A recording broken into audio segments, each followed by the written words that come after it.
రాష్ట్రంలో రైతుల పరిస్థితి చూస్తుంటే సేవ్ ఆంధ్రప్రదేశ్ అన్నట్లుగా ఉందని మాజీ సీఎం జగన్ అన్నారు. తాడేపల్లిలోని వైసీపీ కేంద్ర కార్యాలయంలో మాజీ సీఎం జగన్ మీడియాతో మాట్లాడారు. ప్రకృతి వైపరీత్యాలతో రైతులు తీవ్రంగా నష్టపోతుంటే వారికి అండగా ఉండాల్సిన ప్రభుత్వం చోద్యం చూడటం దురదృష్టకరమన్నారు. మోంతా తుఫాన్ను ఆర్టీజీఎస్ నుంచి తానే ఆపినట్లు చంద్రబాబు బిల్డప్ ఇచ్చారంటూ ఎద్దేవా చేశారు. సూపర్ 6 పథకాలు ఎక్కడ అమలు చేశారో చెప్పాలని ప్రశ్నించారు. పేదలకు ఆరోగ్యశ్రీ సేవలు అందడం లేదని, సంక్షేమ హాస్టల్స్ దుస్థితి దుర్భరంగా ఉందని ఆరోపించారు. సీఎం పదవిని చంద్రబాబుకి ఇచ్చింది దేనికని జగన్ నిలదీశారు.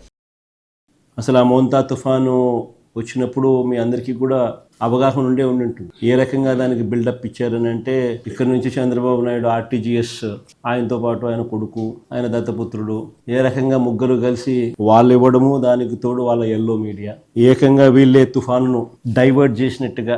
అసలు వీళ్ళు గన ఆర్టీజీఎస్ లో గన టీవీల ముందర గన ఆ కంప్యూటర్ల మీద వీళ్ళు గన కూర్చోకపోయినంటే అసలు ఇంకా రాష్ట్రంలో తుఫాన్ ఎఫెక్ట్ ఇంకా ఏ స్థాయిలో ఉండేది అని అంటే వీళ్ళు కాబట్టి దాన్ని ఆపగలిగినారు అన్న లెవెల్లో బిల్డప్ ఇచ్చారు. చంద్రబాబు నాయుడు అనే వ్యక్తి ఏం చేస్తా ఉన్నాడు అని అడుగుతా. నిద్రపోతున్నాడా? నిన్ను ముఖ్యమంత్రిగా చేసింది ఎందుకు అని, గాడిదలు గాయడానికా నిన్న ముఖ్యమంత్రిగా చేసింది అని అడుగు. పట్టించుకోవాలి కదా రైతులను. చివరిగా చంద్రబాబు నాయుడు గారి ప్రభుత్వాన్ని చూస్తే బాధ ఎక్కడ అనిపిస్తుందంటే, 600 టన్నుల కోల్డ్ స్టోరేజ్ మా హయాంలో ప్రారంభోత్సవం చేసినాం. ఆ కోల్డ్ స్టోరేజ్ ఆపరేషన్లో లేదు, కరెంటు బిల్లులు ఖర్చు అవుతాయని. That is the flight of farmers. ఈరోజు ఆంధ్ర రాష్ట్రంలో రైతుల పరిస్థితి అంత దయనీయంగా ఉంది. ఒకవైపున రైతుల పరిస్థితి ఇంత దయనీయంగా ఉంది. రైతులకు ఇచ్చిన హామీలు మోసంగా తేలుతూ ఉన్నాయి. ఇంతకుముందు లాస్ట్ ప్రెస్ కాన్ఫరెన్స్లో, ప్రెస్ మీట్లో నేను చంద్రబాబు నాయుడు రైతుల కోసం ఏం అన్న మాటలు ప్లే చేసి చూపించిన, నష్టం చేసి ప్లే చేసి చూపించిన, మీ అందరి సమక్షంలోనే జరిగింది. పిఎం కిసాన్ కాక అన్నదాత సుఖీ బాబా 20,000 ఇస్తానన్న మాటలు ప్లే చేసి చూపించిన ఇక్కడ ఇదే టీవీలోనే. మళ్ళా ప్లే చేస్తే రిపీట్ అవుతుంది కాబట్టి ఐఎమ్ స్పేరింగ్ దట్ గెస్చర్. రైతులకు ఇచ్చిన ప్రతి మాట మోసంగానే తయారైపోయింది.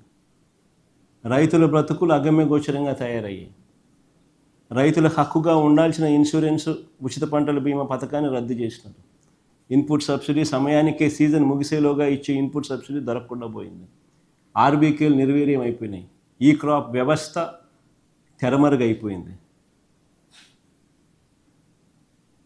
తూతూ మంత్రంగా ఈ క్రాప్ చేశామన్నట్టుగా తయారయ్యాయే తప్ప అసలు ఒక పంట పొలంలో రైతును నిలబెట్టించి ఆ రైతు వేసిన ఆ పంట మధ్యలో ఆ రైతు నిల్చొని ఫోటో తీసి జియో ట్యాగ్ చేసి, ఇది ఈ రైతు, ఇన్ని ఎకరాలు ఈయన రైతు వేసినాడు, ఈ ఎకరాల్లో ఈ పంట ఈయన వేశాడు అనే దాన్ని ఆర్బీకేకు అనుసంధానం చేసి, దట్ ఈస్ కాల్డ్ ఈ క్రాప్. ఆ తర్వాత ఆ ఆర్బీకే పరిధిలో ఆ రైతుకు ఎక్కడ నష్టం జరిగినా కూడా, గిట్టుబాటు ధర రాని పరిస్థితి ఎక్కడ ఉన్నా కూడా ఆర్బీకేలో ఒక పోస్టర్ ఉండేది, ప్రతి పంటకు ఇది గిట్టుబాటు ధరలని, ఈ పంటకి ఇది గిట్టుబాటు. ఎక్కడైనా అటువంటి గిట్టుబాటు ధర రాని పరిస్థితి ఎక్కడైనా ఉంటే వెంటనే ఆర్బీకే యాక్టివేట్ అయ్యేది. ఆ ఆర్బీకే పరిధిలో వెంటనే డిస్ట్రెస్ కాల్ జాయింట్ కలెక్టర్కి వెళ్ళేది. Joint collector was also assigned as joint managing director Markfed. వెంటనే జాయింట్ కలెక్టర్ ఇంటర్వ్యూన్ అయ్యేవాడు. ఆ ఆర్బీకే పరిధిలో ఆ పంటను కొనుగోలు చేసేవాడు, మార్కెట్లో కాంపిటీషన్ క్రియేట్ చేసేవాడు. దాదాపుగా 7,457 కోట్లు ఖర్చు చేసినాం మేము మార్కెట్ ఇంటర్వెన్షన్